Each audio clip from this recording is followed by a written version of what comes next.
Let's see how to run HTML files using Visual Studio Code. If you find this guide useful, consider subscribing and leaving a like. Thanks. All right, the first step is to click on File, then Open Folder. We'll create a new folder for our project if we don't already have one open.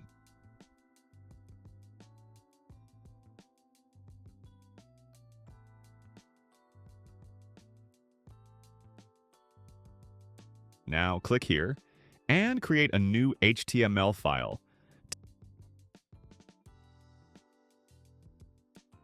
Type an exclamation mark and press Enter.